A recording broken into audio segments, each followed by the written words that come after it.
Olá, pessoal. Tudo bem com vocês? Como estão? Quero saber aí se vocês conseguiram estudar o livro Métodos Criativos em Terapia do Esquema completo.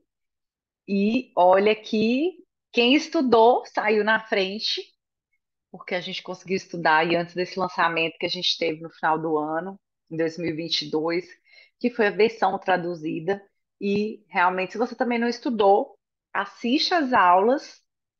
Tem o material compartilhado lá no grupo do Telegram, mas adquira o livro foi lançado, se eu não me engano, pela Artmed, isso mesmo, e foi a tradução, e a tradução está impecável, realmente assim, tem um texto completo. Estou até cogitando, né, uma pessoa chegou a pedir assim, Carol, agora que saiu o livro traduzido, vamos estudar pela tradução. Não descarto essa possibilidade, não, tá, gente? Da gente rever. Eu comprei o livro digital aqui, a gente ir acompanhando, é uma possibilidade também. E eu até atrasei um pouco, porque eu fiquei com essa dúvida, talvez, de trazer para vocês essa opção de estudar, rever o livro, que é um livro, assim, riquíssimo. Todos os capítulos são muito importantes. Eu queria, inclusive, aproveitar para fazer um convite de vocês irem lá na minha página no Instagram, Carol Cota Psi, e conhecer também a Nelma Moura.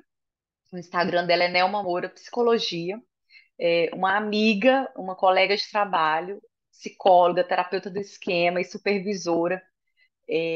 Sou super fã, admiro-a muito como profissional. E a gente tem feito algumas lives quinzenalmente aí, ao longo desse ano. A gente começou no finalzinho de 2022 e lá tem muito conteúdo sobre terapia do esquema. Então, se você se interessa pela terapia do esquema, assiste as lives também, que de alguma maneira a gente tem aprofundado em alguns capítulos do Métodos Criativos em Terapia do Esquema. Então, eu queria aproveitar para fazer esse convite, checar que se vocês estão aproveitando e aproveitaram o livro, o estudo do ano passado. Realmente eu queria voltar um pouquinho assim no que foi a ideia desse projeto. Realmente nasceu assim do meu desejo de compartilhar com vocês a terapia do esquema, de ir compartilhando o meu estudo com a terapia do esquema. E isso é algo assim que realmente me ajuda muito, me motiva a começar e terminar um livro. Sei que para muitas pessoas é uma tarefa difícil, para mim também é. Então acaba me dando um gás aí para não, vamos pegar esse livro e vou estudar ele todinho. Então essa que foi a minha principal ideia assim de criar o Clube do Livro. Então uma coisa bem tranquila, bem flexível para mim também, não virar mais um peso em meio a tantas tarefas, já que ele é gratuito, né? Está aqui de graça para vocês. Então eu acabo pegando mais leve também aqui comigo para poder cumprir os prazos. E um pouquinho da minha demora para dar o start aí no livro que eu escolhi para este ano, e que eu não escolhi sozinha, vocês também votaram e me ajudaram a escolher lá no canal do Telegram. Foi o livro Terapia do Esquema na Prática, que é uma introdução ao modelo dos modos esquemáticos. É um livro também que ele está em inglês, a gente ainda não tem tradução para o Brasil, mas vai que eu estou dando um empurrãozinho nessas traduções. Estou achando. Vai que no final do ano ele está lá traduzido para a gente também. Melhor ainda, porque com a tradução, com revisão técnica, né, de profissionais da área e da terapia do esquema, a gente aproveita muito mais, né? Enquanto isso, enquanto não é traduzido, eu vou fazendo a minha tradução livre aqui, como vocês sabem, com a ajuda do Google, tá aí para poder ajudar a gente, com o que eu tenho também de conhecimento na língua. E a gente vai estudando do jeito que dá, né? Pra gente, né? Se a gente for ficar esperando, demora muito. E aí eu demorei um pouquinho porque eu fiquei nessa dúvida, e aí volto, revejo, mas eu falei, não, vou firmar esse livro que é bem importante, vai falar sobre essa introdução ao modelo dos modos esquemáticos, da terapia do esquema. Falei, não, vamos dar continuidade, mas eu demorei para poder começar, para poder tentar me organizar. O ano passado eu consegui fazer um cronograma, então vocês sabiam assim, exatamente todos os dias quando ia sair. Esse ano, o ponto é não conseguir fechar cronograma, porque é um livro grande, tá? Então, assim, ainda não consegui passar por todos os capítulos. Eu queria fazer tudo perfeitinho, tudo bem feito, bem padrões inflexíveis. Mas eu realmente entendi que, olha, Carolina, chegou abril, você não conseguiu fazer, vamos começar a rodar, estudar o que você conseguir aqui, vai compartilhando, porque antes feito do que perfeito, e esse ano vai ser assim. Quer dizer, eu prometo me dedicar. para poder compartilhar aqui, porque eu também quero estudar, eu aproveito, eu aprendo muito, eu ganho muito com isso.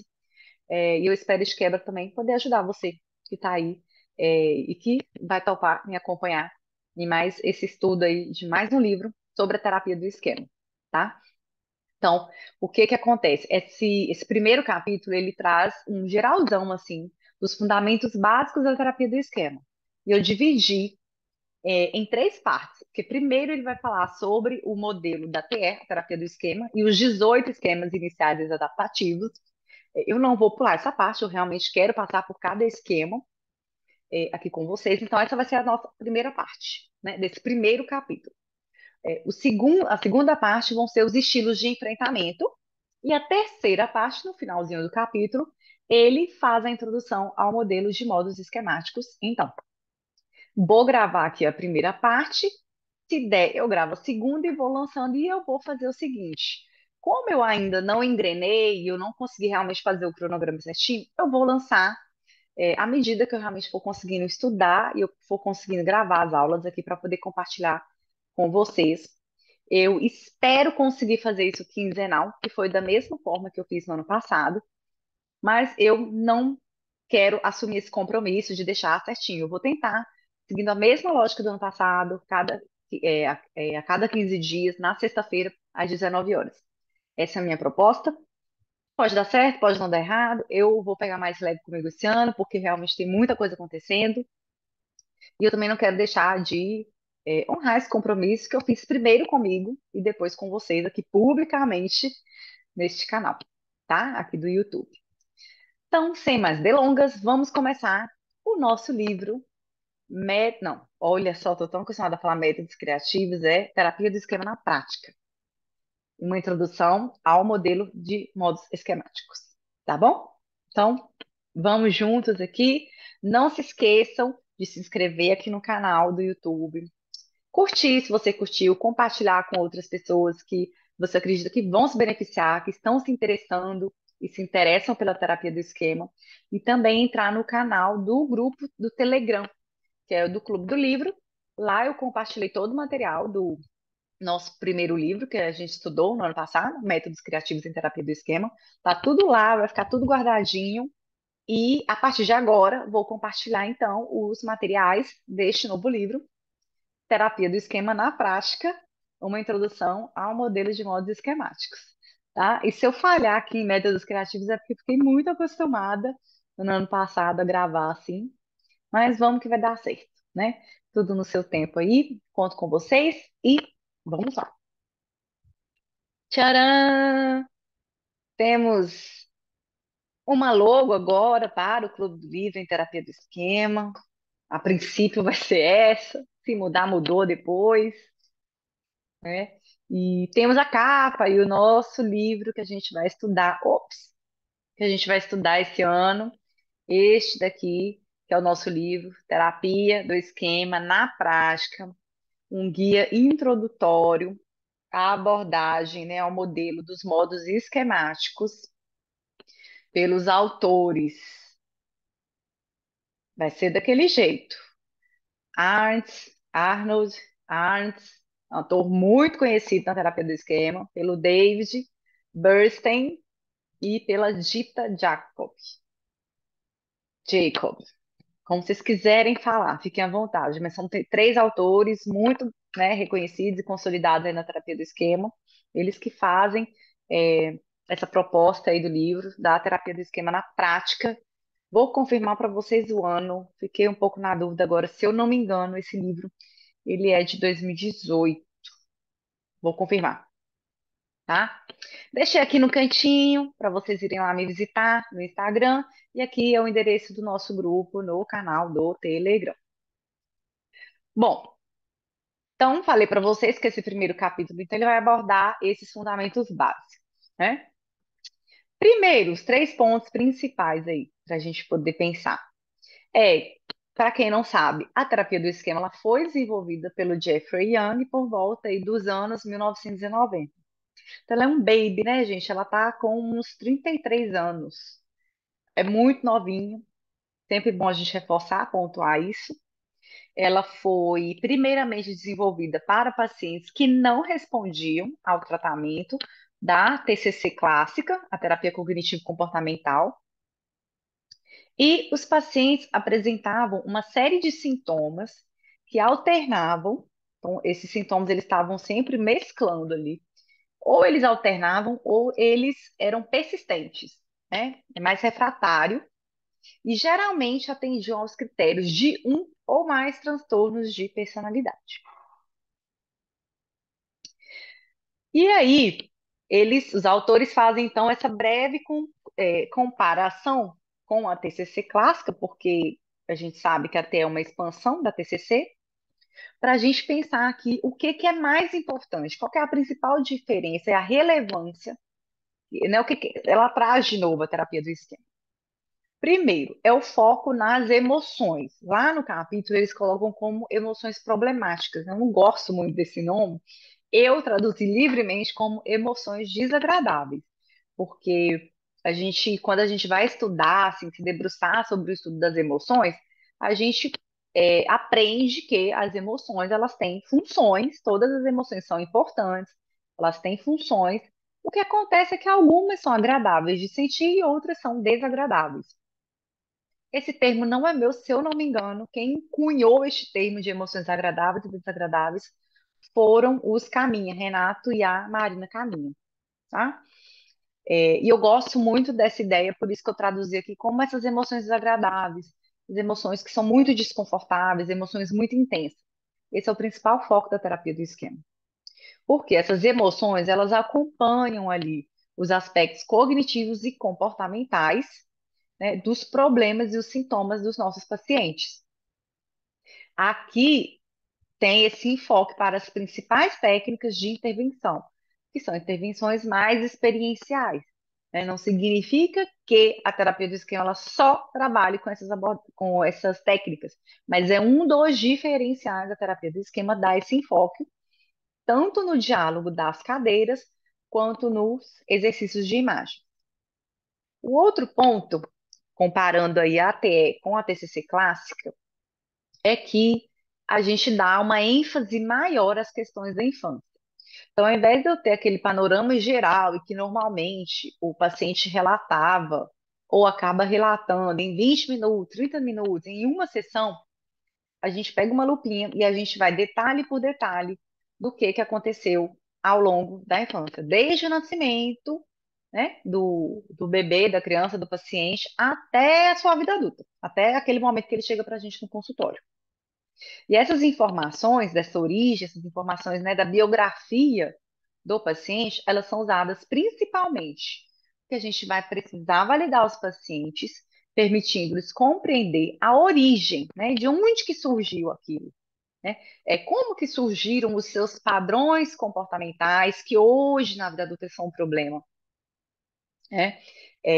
Como que os seus esquemas foram desenvolvidos. Então, a gente precisa muito entender essa origem, porque eu preciso fazer uma validação disso. Eu preciso entender que isso faz parte da minha história, tá? E também porque um dos objetivos da terapia do esquema é ajudar os pacientes a entender os seus padrões atuais como resultado de condições disfuncionais, condições desfavoráveis durante a infância e a adolescência. Então, é por isso que a gente dá muita ênfase ao desenvolvimento, tá? Daquela pessoa que chega pra gente no consultório. A gente realmente fica com uma lupinha, pergunta detalhe por detalhe, faz linha da vida, pergunta, e nesse ano, o que que aconteceu, como é que foi isso para você, por aí vai. E o terceiro ponto é a relação terapêutica. A relação terapêutica ela tem um papel importantíssimo também, assim, durante todo o tratamento, e significa o quê? Né? A principal ferramenta aí que a gente tem, né, de intervenção é a reparação limitada, que é o papel do terapeuta de assumir um papel de um bom pai, né? O que que um bom pai faria? Demonstrando um comportamento caloroso e atencioso em relação ao paciente. Isso dentro dos limites da relação terapêutica, por isso que chama reparação limitada. Então, eu faço uma reparação daquelas necessidades que não foram atendidas de maneira limitada, porque a gente sabe, né, que eu não sou pai, né? daquela pessoa, mas eu tento atender minimamente aquelas necessidades, usando essa relação que precisa ser muito genuína, principalmente genuína, eu diria, e espontânea, né? Sincera. Só que tudo isso aí dentro desses limites, tá? E aí é muito legal porque eles pontuam isso. O estilo dessa relação, ele deve ser adaptado de acordo com os problemas e os esquemas do paciente. Então, isso aqui é muito importante, né? E cada terapeuta vai ter um estilo também de fazer essa reparação limitada. Então, eu preciso ter um conhecimento amplo e também profundo de todos os esquemas, por isso que a gente vai passar detalhadamente por cada um deles aqui hoje. E eu preciso entender quais são as necessidades do meu paciente, eu vou adequar, eu vou entender quais são os meus esquemas também, para eu conseguir adequar isso ao que o meu paciente precisa. Então, o estilo dessa relação, ele precisa ser adaptado, porque dependendo do que o meu paciente precisa, eu vou ter que dar um jeitinho de trabalhar algumas questões pessoais para eu conseguir atender aquilo que ele precisa. Ou, reconhecendo um limite, eu vou fazer um encaminhamento, tá? Mas é bem legal. Isso eu li, não vou lembrar onde agora, que o estilo, a reparação limitada é um estilo, né? Tanto do terapeuta quanto também uma ferramenta, né? É o recurso que a gente utiliza de intervenção, né? No processo da terapia. Assim, bem copia e cola aqui, ó, a terapia do esquema foi desenvolvida não para transtornos específicos, mas como uma abordagem psicoterapêutica transdiagnóstica geral. E aí, por que que eu quis frisar isso? Para a gente ver, eu vou ter que olhar aqui a data. Em algum momento eu vou olhar aqui, tá, gente, a data do livro, como que essa ideia, né, como que o modelo da terapia do esquema ele é integrativo e como tem essa proposta de ser uma abordagem transdiagnóstica, que é algo que a gente está ouvindo falar muito aqui no Brasil agora, nesse ano de 2023, e como que ela vai servir muito para a gente poder atender os nossos pacientes com os inúmeros problemas que eles chegam no consultório, e muitas vezes a gente não tem um protocolo muito bem definido. Bom, e aí eu não vou entrar no caso do transdiagnóstico, não, mas eu gostei muito dessa fala aqui, né, dessa fala, dessa escrita dos autores, é, é que ela foi desenvolvida, não foi para um transtorno específico, né, não foi assim, olha, vou desenvolver para esse transtorno, apesar, né, de ter sido desenvolvida e terem estudos que mostram a efetividade, né, a eficácia da terapia do esquema para o transtorno de personalidade borderline, tá? Mas ela foi desenvolvida muito mais como essa abordagem psicoterapêutica transdiagnóstica. Então, assim, que perpassa vários diagnósticos, vários problemas psicológicos, né, que a gente eventualmente apresente aí ao longo da nossa vida. É, Bom, então a gente vai passar aqui, nessa primeira parte, nesse primeiro capítulo, para os conceitos originais dos esquemas. Ele vai fazer uma introdução também aqui ao longo do livro, na verdade. Esses são os tópicos do que ele aborda no livro, tá? A introdução ao desenvolvimento, como que foi desenvolvido esse conceito dos modos esquemáticos. A gente vai ver também os modos esquemáticos e como fazer a avaliação dos modos esquemáticos e quais são as intervenções da terapia do esquema baseadas no modelo de modos esquemáticos. É a proposta aí do livro que a gente vai estudar, né? Todos ansiosos. Temos que fazer uma revisão para alguns, para aqueles que estão chegando, sejam muito bem-vindos. O que que são os esquemas desadaptativos? Então, a nomenclatura oficial original são esquemas iniciais, porque surgem lá nos primeiros anos de vida, desadaptativos, que a gente apelida de ages. Os esquemas, então, eles são amplamente definidos como padrões de vida generalizados, tá? Que influenciam cognições, pensamentos, emoções, memórias, percepções sociais e padrões de interação e de comportamento. A definição dos ages, ela é derivada principalmente, muito legal isso aqui também, por isso que eu quis pontuar, de observações e considerações clínicas e não é desenvolvida empírica ou cientificamente. Então, se você perguntar, mas de onde que surgiu isso? Ela surgiu de observações e considerações clínicas. Mas o que que acontece? A gente tem pesquisa que apoia a existência desses esquemas, tá? Um esquema ele é considerado patológico, ou seja, né, assim, disfuncional, traz prejuízo, sofrimento, apenas quando ele está associado a experiências e sintomas emocionais que causam um certo adoecimento, né, que é patológico, ou prejuízo ao funcionamento social. Então, muitas vezes você pode fazer um inventário de esquemas, você pode ler, a gente vai ler aqui alguns esquemas, falar, me identifico com isso. Nossa, e aí, eu tenho um esquema, né? Isso é um problema? Bom, se isso te trouxer sofrimento emocional, se você sofrer muito, com uma intensidade relevante, e isso interferir no seu funcionamento com as pessoas, então sim, então é um ponto de atenção, a gente precisa trabalhar isso. Do contrário, ele está ali presente, me identifico, mas não tem nenhum prejuízo, não sofro com isso, ok, vida que segue, tá? A gente vai, né, só se torna um problema quando aquilo realmente traz sofrimento para a gente e tem algum prejuízo na nossa vida, principalmente nas nossas relações interpessoais.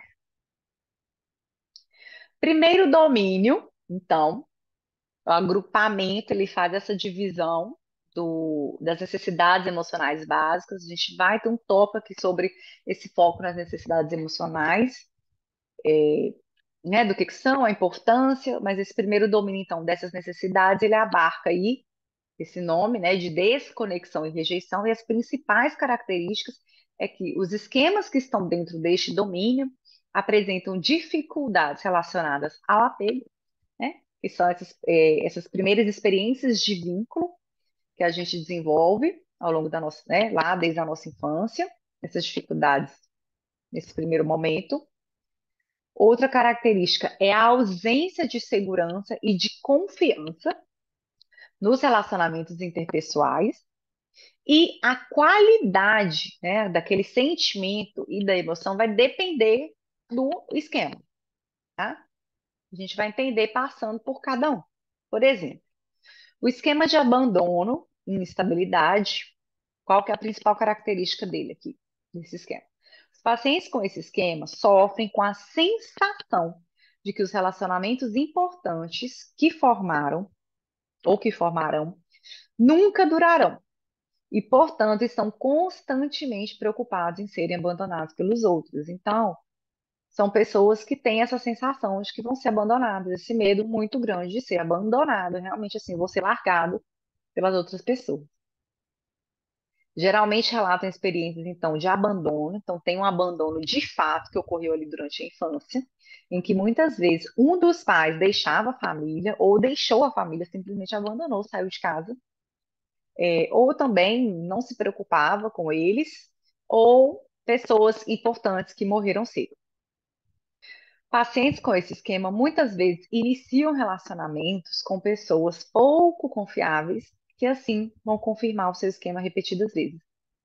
Mas mesmo em relacionamentos estáveis, que não são ameaçados pelo abandono, ou seja, a pessoa ela é um vínculo seguro, o menor dos eventos, ele pode ser um fator desencadeante aí de sentimentos exagerados e desnecessários. Então, assim, o retorno do parceiro para a casa do trabalho 1 hora depois do esperado, uma ligação que ele não atendeu, uma ligação que ele demorou, né, para retornar, né, essas situações que quem vê de fora fala assim, gente, mas é muito pequeno para pessoas que têm uma valência muito grande desse esquema, pode acabar desencadeando sentimentos exagerados e desnecessários de perda ou de abandono, tá?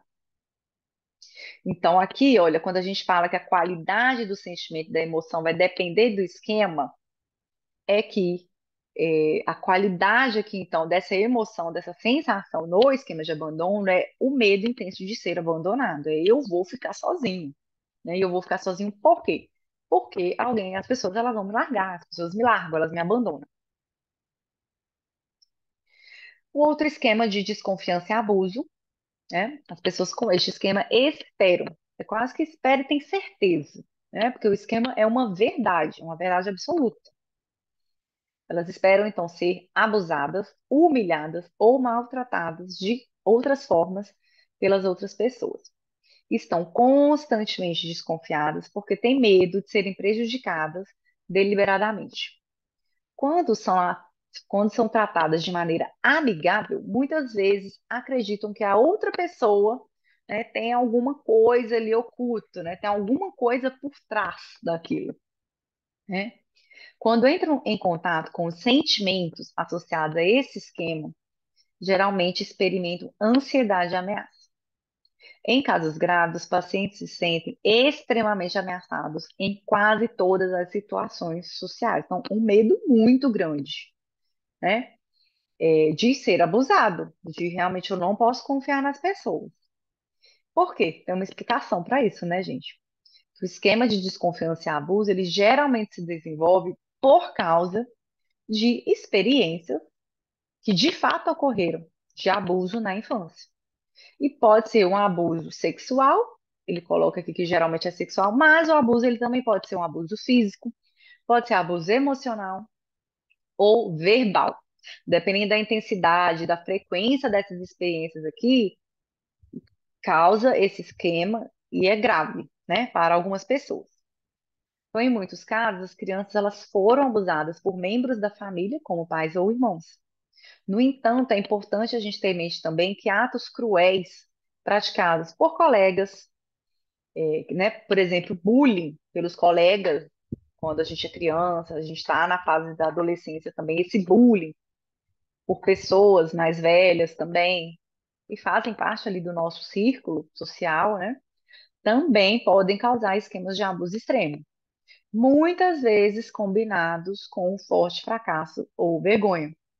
O que a gente vê é que dificilmente um esquema ele vem purinho, muitas vezes é uma combinação, né, com outros esquemas, e aí vocês já podem até entender assim, de onde que veio, né? Provavelmente de onde surgiu a ideia da nomenclatura e do modelo de modos, que dificilmente ele vem sozinho, ele vem sempre acompanhado também de outros esquemas, né, e outras emoções.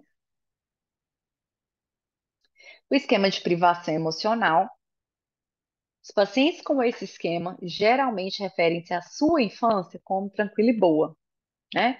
Então, num primeiro momento, não, minha infância foi ótima, não teve nada, tudo super tranquilo, né? Mas, geralmente, o que a gente vai ver ali na prática é que não experimentaram muito calor ou cuidado amoroso e não se sentiram verdadeiramente seguros, amados e confortáveis. Esse esquema, normalmente, ele não é caracterizado por sentimentos de muita intensidade, né? Inclusive, é mais a ausência, né? Essa dificuldade de nomear emoções, essa dificuldade de dizer o que está sentindo, ou aquele vazio, que eu não sei dar o nome para aquilo. Normalmente, é isso que caracteriza para a gente a presença da privação emocional, né? Então, em vez disso, os pacientes afetados, eles não se sentem tão seguros e amados quanto deveriam, quanto os outros os amam e querem que se sintam seguros. Então, é como se você dissesse, tá, eu entendo, assim, aquela pessoa ela realmente deve me amar, mas eu não sinto isso. Porque realmente é como se tivesse um buraquinho, um buraco, né? Por isso que eu falei do vazio, assim, dessa dificuldade de conseguir sentir, né? Que a outra pessoa gosta dela nessa vida atual. Então, geralmente, as pessoas com esse esquema também não sofrem muito com isso, né? Eu não sinto, né? Não me afeta. Agora, outras pessoas, muitas vezes percebem esse esquema com bastante clareza, né? As pessoas que estão no ambiente, com essas pessoas, né? Então, quem sofre muito com a privação emocional, às vezes é quem está e quem convive com quem tem a privação emocional. Por quê? Porque essa pessoa ela sente que não consegue se aproximar dela, ou que não pode alcançá-las com amor e apoio. Então, talvez você tenha na sua vida uma pessoa que você fala assim, gente, eu amo demais essa pessoa, eu faço tudo por ela, eu demonstro, eu tento me aproximar. E muitas vezes nós, terapeutas, iremos sentir isso com os nossos pacientes. Eu estou tentando acessar, eu estou tentando chegar, ou quero me aproximar de você. Tipo assim, eu quero. A pessoa ela tem muita dificuldade. É uma pessoa que a gente tem essa dificuldade de acesso por conta desse esquema, tá? Então, as pessoas com o esquema de privação emocional parecem, de alguma forma, incapazes de perceber e reconhecer quando os outros gostam delas. Esse esquema ele geralmente permanece sem problema, até que as circunstâncias da vida da pessoa afetada se tornem de alguma forma opressoras, né? Até que realmente chega um ponto assim que ela começa a sofrer e vê assim, não, tem alguma coisa errada mesmo, né? Outro esquema, se eu não me engano, é o quarto, deixa eu pegar minha cola, o quarto esquema aqui do domínio de desconexão e rejeição é a defectividade e a vergonha. Esse esquema é caracterizado por sentimentos de defeito, né? Por isso que o nome é defectividade, inferioridade e de ser indesejado. As pessoas com esse esquema se sentem indignas de qualquer amor, respeito ou atenção. Não, não mereço, não sou digna disso. É, não, não importa, né? Porque eu tô com um negocinho aqui na frente. Não importa como realmente se comporta. Então, essa experiência, por isso que eles colocaram vergonha, é porque normalmente está ligada a intensos sentimentos de vergonha. Então, a pessoa ela sente muito uma vergonha, essa exposição, se sente inferior, desejada, né? Me sinto lixo, a gente escuta isso. E esse esquema é frequentemente observado em pacientes que têm transtorno de personalidade borderline, e aí a gente vê, tá vendo? Ele pode vir combinado com o esquema de desconfiança e abuso. As pessoas com esse esquema geralmente sofreram intensa desvalorização e humilhação na infância. Então, a gente vê aqui, vocês percebem que o esquema, ele muitas vezes, ele tem a ver com a experiência infantil. Então, eu dou aquele sentido para a minha experiência. Olha, eu fui desvalorizada, eu fui nada, realmente não tem valor nenhum. Só que a gente não pode, e é o que a gente faz, é generalizar isso ao longo da nossa vida. Só que falar é muito fácil, né? Não é tão simples assim. E vamos para aqui o quinto esquema de isolamento social e alienação. As pessoas com este esquema sentem-se alienadas dos outros, então assim, completamente fora daquele círculo social, né? E tem esse sentimento de não pertencimento. Não pertenço a ninguém, não pertenço a nenhum grupo. Além disso, eles normalmente se sentem completamente diferentes de todos os outros. Nos grupos sociais, eles não se sentem pertencentes, embora as outras pessoas possam considerá-los bem integrados. Muitas vezes relatam que foram literalmente isolados na infância. De novo, olha a experiência que confirma, né? Por exemplo, porque eles não falavam, né, a língua da região, ou eles não foram mandados para o jardim de infância com todas as outras crianças, né? Ou porque não foi com os irmãos foram para uma escola, ele foi para uma escola diferente. Ou eles não fizeram parte de nenhum grupo, né, de idade, não participou de nenhum clube de esporte, nenhum grupo de esporte. E muitas vezes parece haver alguma discrepância entre o contexto social e familiar da criança e as suas realizações na vida adulta. Então, um exemplo típico é uma pessoa que cresceu numa família pobre, com baixo nível de escolaridade, mas que conseguiu se tornar o primeiro e o único membro da família instruído. E aí, o que que acontece? Eles não pertencem a lugar nenhum, né? Porque eles não se sentem pertencentes àquela família de origem nem as pessoas instruídas, aquele novo lugar que elas ocuparam. Porque é diferente da sua origem social. E nesses casos também o esquema pode ser combinado com a defectividade e a vergonha, principalmente quando a própria origem social ela é percebida como inferior. Então, se eu considerar, e se efetivamente numa escala, né, de hierarquia aí, eu tiver vindo de uma baixa escolaridade, né, um bairro que era mais desvalorizado mesmo na minha cidade, eu vou ter essa experiência aí de inferioridade. Por isso que acompanha a defectividade e a vergonha. Tá? Segundo domínio. domínio da autonomia e do desempenho prejudicados. Principais características dos esquemas que estão neste grupo. São pessoas que se percebem como dependentes, sentem-se inseguras e sofrem de falta de autodeterminação. Temem que decisões autônomas possam prejudicar relações importantes e esperam falhar em situações difíceis. Esses esquemas podem ser adquiridos pela aprendizagem social através de modelo, tá? Então, aqui a gente já vê como que alguns esquemas, modos, depois, eles vão sendo internalizados. Por quê? Porque eu aprendo através do modelo. O esquema de dependência incompetente.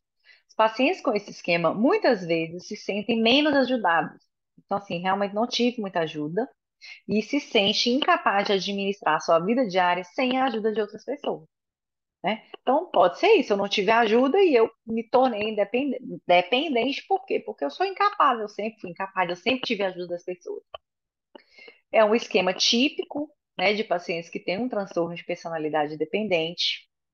Algumas pessoas com esse esquema relatam experiências de serem confrontadas com demandas excessivas na infância. Muitas vezes, essas são demandas sociais, implícitas, como sentimentos de responsabilidade por um pai doente, tá?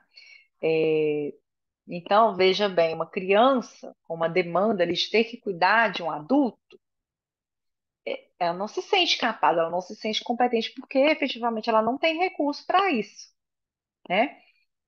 Não à toa ela vai se sentir assim, né? Desamparada, não tem, né? Cadê as pessoas para poder, para me ajudarem? E tendo que ocupar esse lugar, né? Então é uma demanda excessiva, né? Isso assusta mesmo.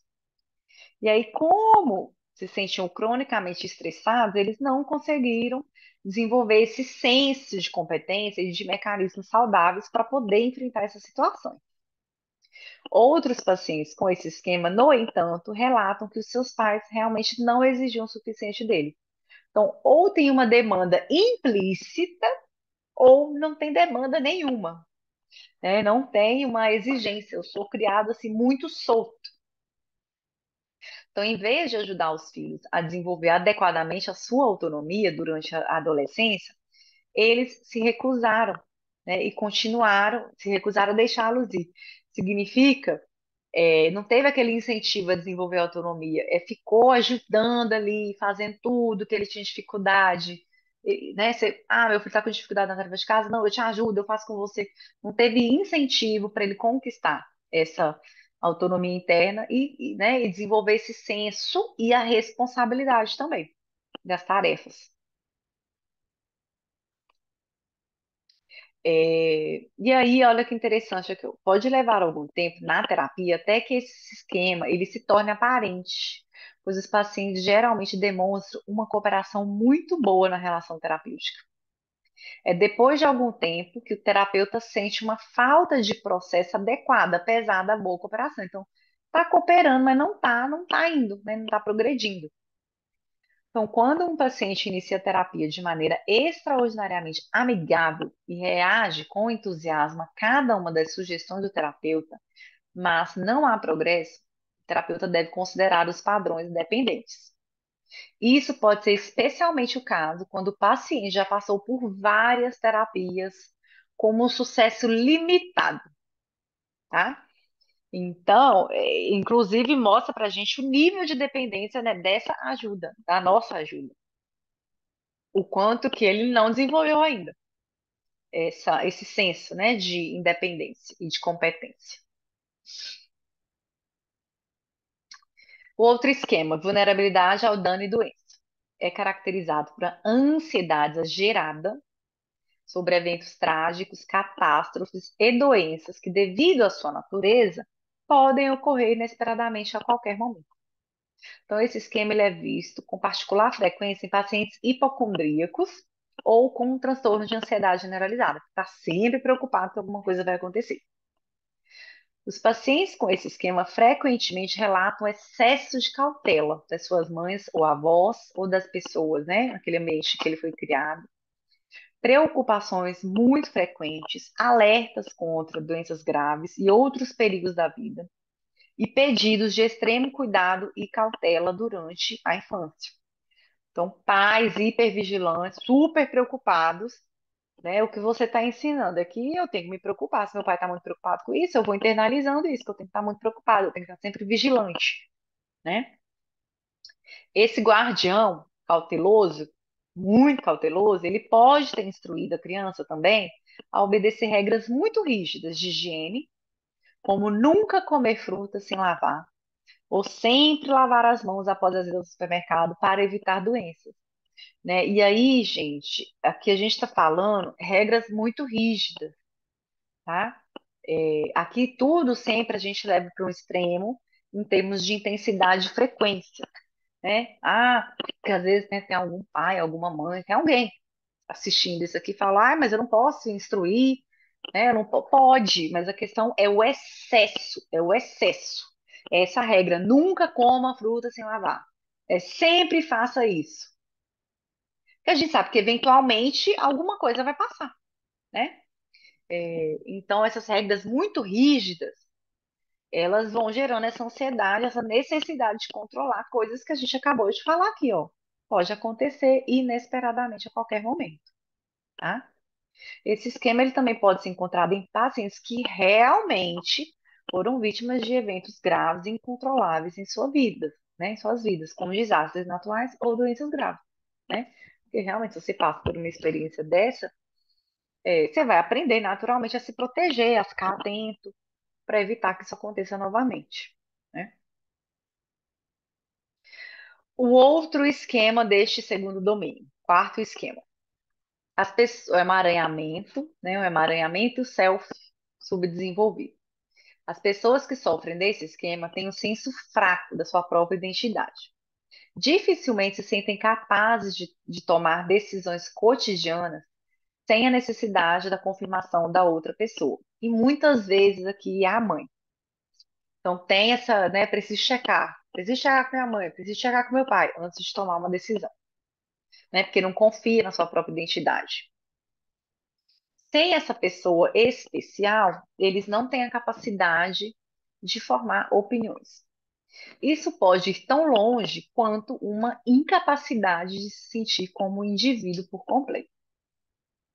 Os pacientes relatam relacionamentos muito próximos, muitas vezes também muito emocionais com a pessoa com quem estão envolvidos. Pessoas com esse esquema podem ser muito inteligentes e bem educadas, mas isso não as ajuda ou de forma alguma as capacita a reconhecer seus próprios sentimentos ou tomar suas próprias decisões. Frequentemente, as pessoas emaranhadas elas não sofrem diretamente desse esquema, então isso não é uma queixa, tá? Por quê? Porque o relacionamento emaranhado ele pode ser vivenciado como principalmente positivo. Só que aí o que que acontece? Problemas secundários podem surgir devido ao comprometimento da autonomia e do funcionamento social. Ou pode ser que o cônjuge ou parceiro do paciente fique frustrado com o emaranhamento, né? Então, às vezes, você tem um parceiro que, né, já é um adulto, 40 anos, mas ele tem que ir todo dia na casa da mãe dele, ou ele não consegue tomar uma decisão sem checar com a mãe dele, ou ele não quer se casar porque ele não quer sair da casa da mãe dele, tá? Então, esse que é um indicativo aí do esquema de emaranhamento. Realmente essa dificuldade de se separar, né, das figuras aí de vínculo, de apego. Frequentemente, esse esquema também está relacionado a sintomas obsessivos compulsivos, né? Porque a gente sabe que existe essa fusão, né, dos nossos pensamentos. Eu penso alguma coisa, naturalmente eu tenho que fazer alguma coisa.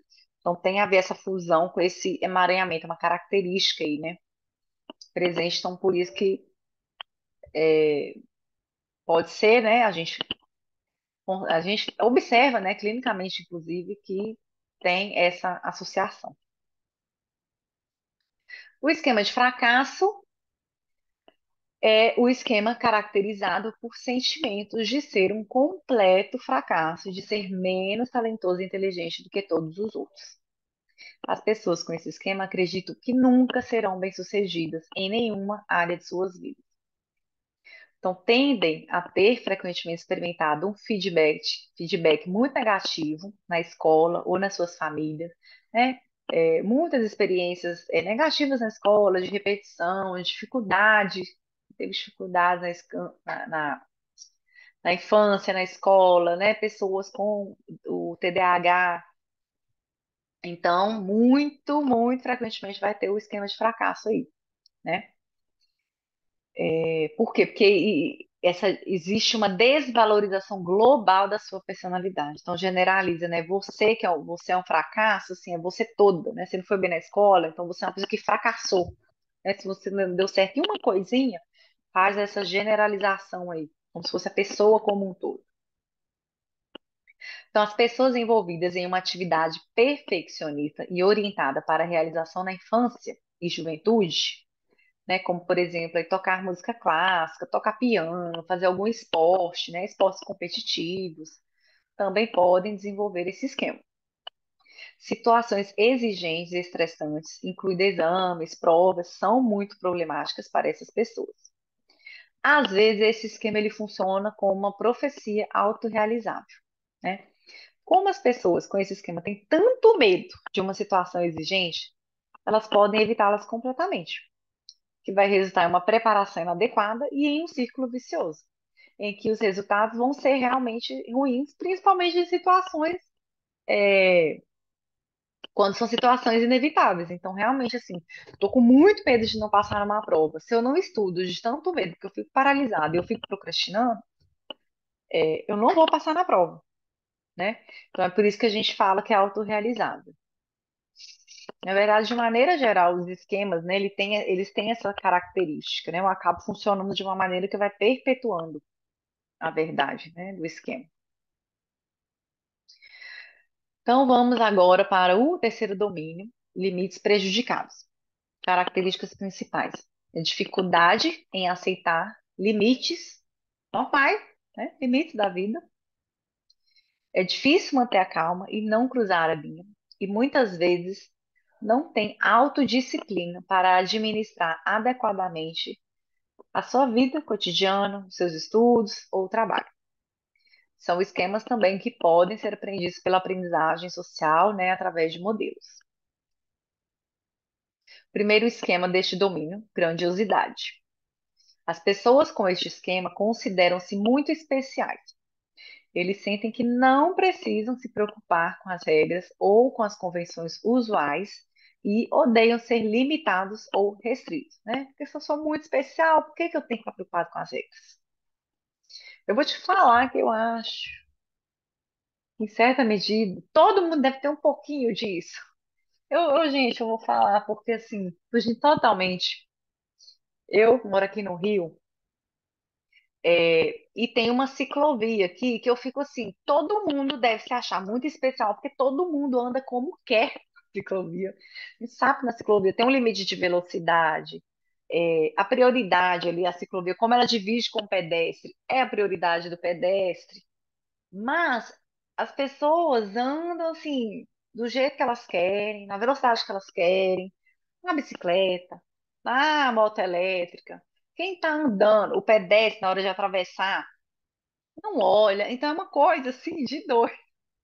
Você fala assim, ninguém se preocupa com a regra da ciclovia, 20 quilômetros por hora. Se você não saber, você fica sabendo.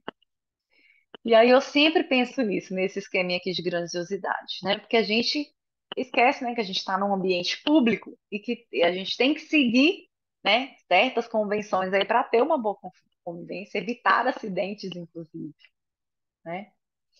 Mas voltando aqui, esse esquema ele é tipicamente associado a traços de personalidade narcisista, que é muito ego, né? Ego, eu sou especial, né? Essa regra para mim, né? Os pacientes com esse esquema lutam pelo poder e pelo controle e interagem com os outros de uma maneira muito competitiva. Frequentemente relatam que uma figura importante como seu pai foi um modelo narcisista, né? Foi um modelo disso, ou foi um super empreendedor, foi uma pessoa muito bem-sucedida nos negócios, modelando assim esse esquema. Muitas vezes o comportamento interpessoal poderoso e controlador, ele foi diretamente reforçado na infância do paciente. Né? A gente sabe que, dependendo da posição, isso é muito reforçado. E também o pai, ele pode reforçar, ele pode ver o seu filho e exaltar muito, mas você é especial, mas você é diferente, você realmente tem que ter esse tratamento, né? Então, talvez o pai reforçasse o filho quando ele controlava os seus pais lá na escolinha, né? Ah, mas por que que eles fizeram isso com você? Deixa eu ver que, né? Meu filho é especial, tem um tratamento diferente aqui. Ou os pais diziam aos filhos para se sentirem especiais porque pertenciam a uma família muito especial, né? O outro esquema deste domínio, autocontrole, a autodisciplina insuficiente. As pessoas que sofrem desse esquema geralmente têm problemas de autocontrole, né? Dificuldade mesmo em se controlar, em controlar os seus impulsos e de adiar a gratificação. Costumam abrir mão de coisas chatas e não têm paciência suficiente para tarefas que exigem disciplina e perseverança. Outros percebem esses pacientes aí como preguiçosos, preocupando-se apenas com seu próprio bem-estar e não trabalhando duro o suficiente para cumprir as suas obrigações. Então, é por isso que as raízes aqui de origem do esquema costumam ser semelhantes ao esquema anterior aqui, né, de merecimento, esse direito que é o merecimento e grandiosidade, né? No entanto, a falta de autocontrole e autodisciplina, ela também pode ser encontrada em indivíduos que sofreram algum tipo de abuso na infância, ou algumas famílias também que negligenciaram, abusaram de seus filhos, não dando orientação para que ele aprendesse a desenvolver essa autodisciplina aí, né, de forma suficiente. Então, não incentivou a criança a tolerar a frustração, a ter disciplina, né? Ela foi criada assim, mais largada mesmo, sem você cobrar, sem você exigir ali minimamente dela, né? Porque, como o próprio nome diz aqui, é limites prejudicados, mas a gente já vê também esse domínio aqui como limites com afeto. Então, toda criança precisa de limites com afeto, né? Quarto, domínio e direcionamento para o outro. Características que englobam os esquemas desse domínio é colocar as necessidades e os desejos dos outros antes dos seus. E no que diz respeito à origem e ao desenvolvimento dos esquemas deste grupo aqui, eles costumam ser secundários, tá?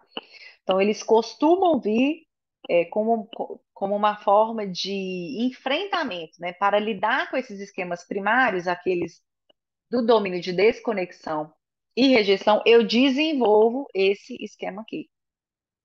Então, faltou alguma coisa lá daquele domínio de desconexão e rejeição, faltou segurança, faltou acolhimento, faltou validação, sensação de pertencimento, eu acabo aprendendo então que eu vou ter que me dirigir para o outro.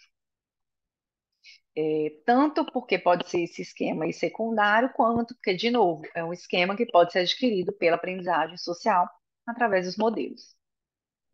E a gente tem o esquema de subjugação, em que as pessoas com este esquema geralmente permitem que as outras pessoas tenham vantagens nas relações interpessoais. Então, ela que ela realmente fique por baixo, né? Seus direitos não são levados em consideração, as suas necessidades não são levadas em consideração, né? Então, eles moldam e adaptam o seu comportamento de acordo com os desejos e as ideias dos outros. Às vezes, até mesmo quando esses desejos não são explicitamente declarados, mas apenas deduzidos ou adivinhados. A pessoa ela nem falou o que que ela realmente quer.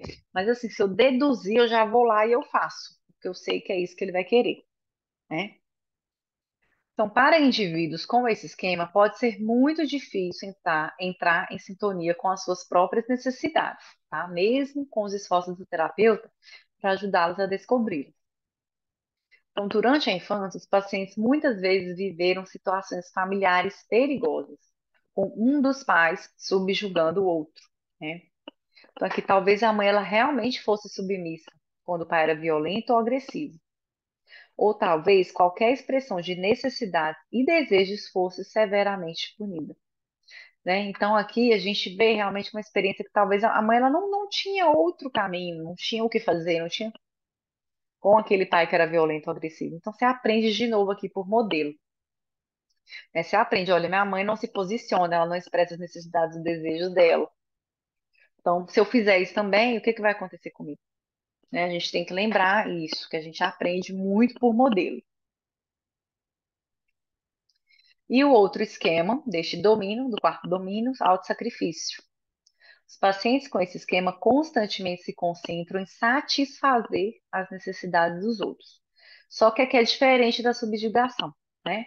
Porque o objetivo principal não é se adaptar e sucumbir às ideias dos outros, mas sim descobrir as necessidades dos outros ou os requisitos situacionais o mais rápido possível e atender a essas necessidades. Então, é algo que acontece mais, de maneira mais ativa. Eu quero me doar para o outro. É algo que é mais voluntário. Não existe um sofrimento, uma culpa, né? Porque eu estou fazendo isso, né? Não existe um medo de perder o outro, porque aqui na subjugação eu tenho medo de perder o outro, né? Eu tenho medo de ser vítima, né? De uma violência, medo, né? Se eu fizer isso aqui, eu vou ser punido. Então, deixa eu fazer isso, porque senão vai acontecer aquilo. Né? Aqui no caso, não, é uma doação mais voluntária mesmo, mas assim, de graça, né? Então, normalmente, esses indivíduos experimentam sentimentos de culpa, que é o contrário. A culpa ela vem quando o paciente se concentra nas suas próprias necessidades. Há altas taxas desse esquema entre pessoas que trabalham em áreas relacionadas à prestação de cuidados e ajuda. Então, terapeutas costumam apresentar esse esqueminha bem ativado. Na vida cotidiana, muitas vezes pode-se observar que trabalhos ou tarefas demorados e que exigem esforço, que não estão associados a muito ganho financeiro ou respeito, muitas vezes são executados repetidamente pelas mesmas pessoas, porque são pessoas que se doam muito, né? Fazem esse trabalho voluntário. Né? Então, aqui ele dá um exemplo, né? Que muitas vezes a pessoa ela pode fazer parte ali de um grupo, de uma associação, eles falam aqui, né? De uma associação, grupo de pais. E aí ele faz lá no primeiro jardim de infância dos filhos, aí depois na escola primária, secundária, mesmo que ele tenha entendido, nossa, não vou pegar mais isso, não vou abraçar isso, ele, né, ele decida não participar, né, ser eleito novamente, quando tem esse, né, não, vamos reunir, vamos fazer alguma coisa, as pessoas com esse esquema, então, elas se sentem tão culpadas que antes que elas percebem, elas são novamente reeleitas. Então, assim, se não aparecer ninguém, se eu sentir que não, eu tenho que fazer isso, é o meu dever fazer isso, é um esquema que funciona aí no modo automático, né? Então, visto por esse prisma, é um esquema que pode ser frequentemente detectado em vários indivíduos saudáveis, né? Por quê? É, porque ele acaba sendo bem reconhecido, né? Muitas vezes não tem grande repercussão clínica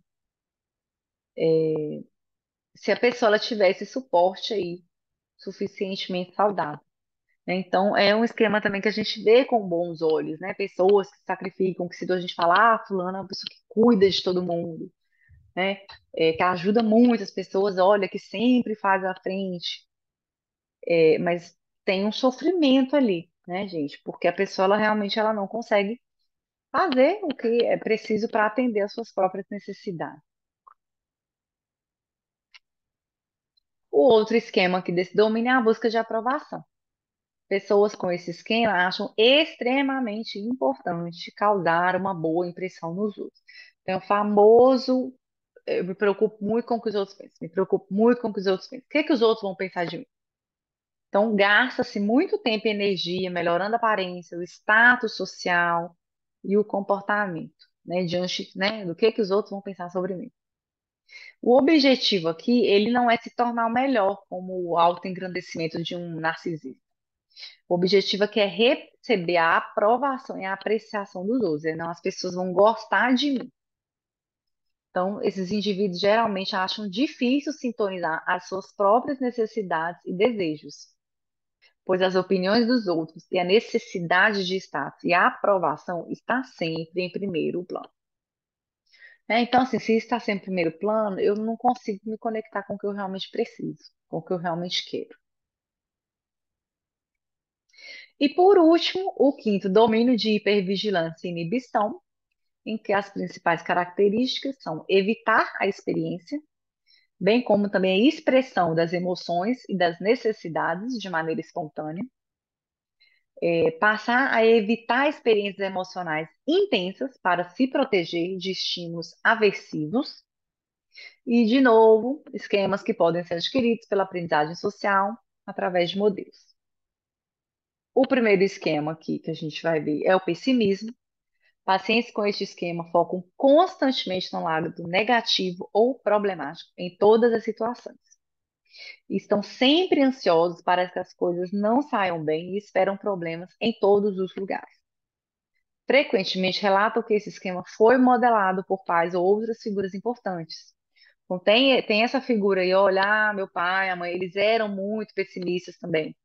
Eles sempre tinham uma visão negativa sobre praticamente tudo. Então, de novo, eu praticamente internalizo isso, né? E aí a gente vai ver, inclusive, que alguns desses esquemas entram lá na linguagem dos modos, né, dessas vozes internalizadas, que no modelo original são os pais disfuncionais, tá?